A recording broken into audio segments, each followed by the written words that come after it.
So తెలంగాణలో SIR చూడండి ఒకసారి. తెలంగాణలో ఎస్ఐఆర్ వచ్చే నెల 15 నుంచి ప్రక్రియ షురు. 60 లక్షల పైగానే ఓట్లు తొలగించేటువంటి అవకాశం ఉన్నట్టుగా చాలా స్పష్టంగా తెలుస్తూ ఉంది.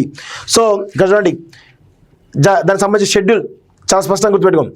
ప్రిపరేషన్, ట్రైనింగ్, ప్రింటింగ్ జూన్ 15 నుంచి 24 వరకు. సో ఎస్ఐఆర్ ప్రిపరేషన్, దానికి ఒక ట్రైనింగ్, దానికి ఒక ప్రింటింగ్ 15 నుంచి 24 అంటే దాదాపు 10 రోజుల పాటుగా ప్రిపరేషన్ జరుగుతుంది. ఆ యొక్క వివరాలు ఎట్లా నమోదుకోవాలి, దాంట్లో ఒక ట్రైనింగ్, దాని తర్వాత ప్రింటింగ్, ఆ యొక్క ఉంటాయి కదా షీట్స్ అవన్నీ ఉంటాయి కదా, ఎస్ఆర్ షీట్స్ ఉంటాయి కదా, దానికి సంబంధించినటువంటి ప్రింటింగ్ కూడా 10 రోజుల పాటు జరుగుతుంది. ఎన్యూమరేషన్ జూన్ 25 నుంచి జూలై 24 వరకు. పోలింగ్ స్టేషన్ల రేషనలైజేషన్ జూలై 24. ముసాయిదా ఓటర్ జాబితా ప్రకటన జూలై 31. ముసాయిదా జాబితాపై అభ్యంతర స్వీకరణ జూలై 31 నుంచి ఆగస్టు 30 వరకు. అభ్యంతరాల పరిశీలన జూలై 31 నుంచి సెప్టెంబర్ 28 వరకు. తుది ఓటర్ జాబితా ప్రకటన అక్టోబర్ 1. సో ఇది తెలంగాణలో ఎస్ఐఆర్ ప్రక్రియ ఏ విధంగా ఉండబోతుందనేది చాలా స్పష్టంగా కనబడుతుంది. సో వచ్చే నెల జూన్ నుంచి 24 వరకు ఈ యొక్క ప్రిపరేషన్ కానీ, ట్రైనింగ్ కానీ, ప్రింటింగ్ జరుగుతుంది.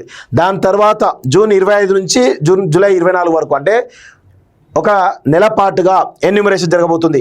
పోలింగ్ స్టేషన్ రేషనలైజేషన్ కూడా జరగబోతుంది. ముసాయిదా ఓటర్ జాబితా ప్రకటన జూలై 31. తర్వాత అభ్యంతరాల స్వీకరణ, అభ్యంతరాల పరిశీలన ఇవన్నీ కూడా జరిగిన తర్వాత అక్టోబర్ 1 నాడు తుది ఓటర్ జాబితాను అఫీషియల్గా పెట్టేటువంటి అవకాశం ఉన్నట్టుగా చాలా స్పష్టంగా తెలుస్తోంది. రాష్ట్రంలో తెలంగాణ ఓటర్ సమగ్ర పక్షాల కార్యక్రమానికి రంగం సిద్ధమైంది.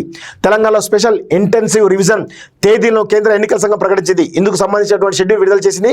వచ్చే నెల 15 నుంచి ప్రక్రియ ప్రారంభం కానుండగా అక్టోబర్ 1వ తేదీతో ముగియనుంది. ఇప్పటికే రాష్ట్రంలో ఎన్నికల అధికారులు దీనికి సంబంధించినటువంటి మ్యాపింగ్ను వేగవంతం చేశారు. పట్టణాల్లో ఈ ప్రక్రియ చాలా నెమ్మదిగా జరుగుతుండగా గ్రామీణ ప్రాంతాల్లో చురుగ్గా సాగుతున్నది. కేంద్ర ఎన్నికల సంఘం షెడ్యూల్ ప్రకటించడంతో వేగం మరింత పెరగనున్నది. ఇప్పటికే ఎన్నికల సంఘం అధికారులు 2002 ఓటర్ జాబితాను ఎన్నికల సంఘం వెబ్సైట్లో అందుబాటులో ఉంచారు.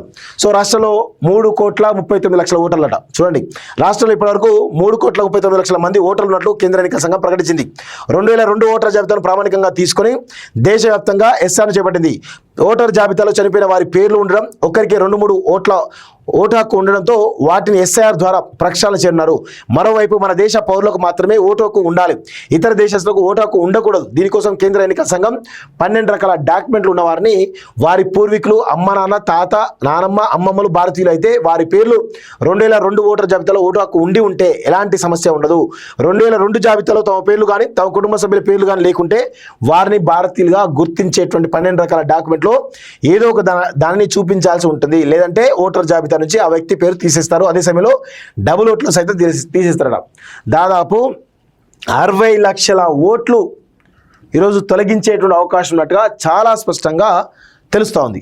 60 లక్షల ఓట్లు తొలగిస్తే దాదాపు 2,70,00,000 ఓట్లు ఈరోజు ఉండేటువంటి అవకాశం ఉన్నట్టుగా తెలుస్తుంది. చూద్దాం మరి 3,30,39 లక్షలు ఉంటాయా, లేకపోతే 60 లక్షలు తగ్గుతాయా, పూర్తి స్థాయి జాబితా అయింది అనేది అక్టోబర్ 1న నోటిఫికేషన్లో తెలిసేటువంటి అవకాశం అయితే చాలా స్పష్టంగా ఉన్నది.